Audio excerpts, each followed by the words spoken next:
Bismillahirrahmanirrahim. Assalamualaikum warahmatullahi wabarakatuh. Alhamdulillah, segala puji dan syukur pantas kita ucapkan kepada Allah Subhanahu wa taala.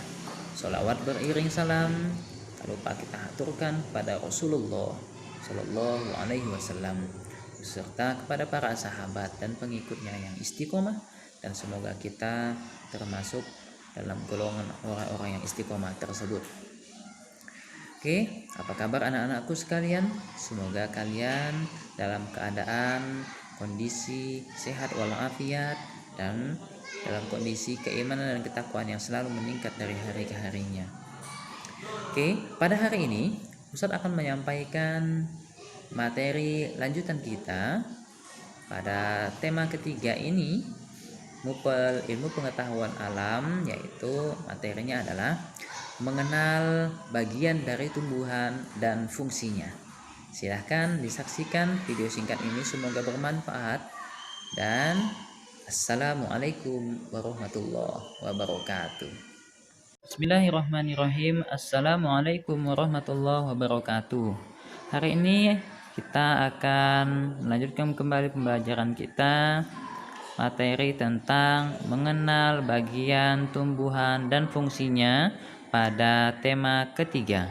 Seperti telah kita ketahui, setiap tumbuhan itu memiliki bagian dan bentuk serta fungsi-fungsi tertentu, dan setiap tumbuhan itu memiliki bentuk yang berbeda-beda. Tetapi pada umumnya, pada setiap tumbuhan memiliki ada akar, batang, daun, bunga, buah, serta biji. Nah, yang pertama ini adalah akar.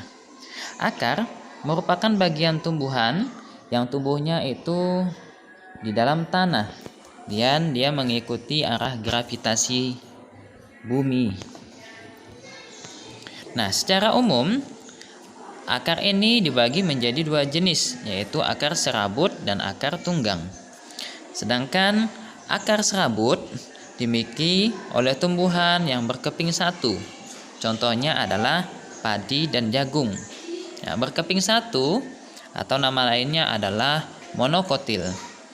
Nah, berkeping satu ini maksudnya seperti ini. Ketika kita belah bijinya, maka biji tersebut tidak bisa dibelah gitu. Jadi tidak ada bekas dari belahan tersebut. Ya, dia tidak bisa dibelah menjadi dua, tapi dia tetap utuh menjadi satu. Ya, pada padi dan jagung. Untuk akar tunggang dimiliki oleh tumbuhan yang berkeping dua, atau nama lainnya adalah dikotil. Contohnya seperti mangga dan jambu. Kalau mangga, biji mangga kita belah dua, maka di dalamnya itu bisa dibelah. Ya, itu arti dari keping satu dan keping dua. Nah, fungsi lain dari akar diantaranya adalah sebagai berikut. Yang pertama, akar itu fungsinya menyerap air dan zat makanan yang ada di dalam tanah. Nah, habis itu dibawa ke seluruh bagian tubuhnya, terutama dibawa ke daun ya. Terus yang kedua, fungsi akar itu adalah tempat berdirinya tumbuhan. Jadi tumbuhan dengan adanya akar maka dia akan menjadi kokoh, jadi kuat. Ya, semakin besar akarnya semakin kokoh dia. Terus yang ketiga, ada tanaman-tanaman tertentu yang memfungsikan akarnya itu sebagai tempat penyimpanan makanan. Bagian tumbuhan yang kedua adalah batang. Batang ini letaknya ada di atas tanah, berbeda dengan akar. Batang ini akan tumbuh sesuai dengan arahnya matahari ya. Fungsi dari batang yang pertama, menyalurkan air, zat hara, dan zat makanan ke seluruh bagian tumbuhan. Sebagai tempat tumbuhnya daun, bunga, serta buah. Terus batang juga sebagai tempat menyimpan cadangan makanan. Nah, ada tanaman tertentu yang dia menyimpan cadangan makanannya itu ada pada batang, contohnya adalah tebu. Nah, untuk batang sendiri ada dua ya. Ada batang berkayu, cirinya batang ini sangat keras. Terus ada batang basah.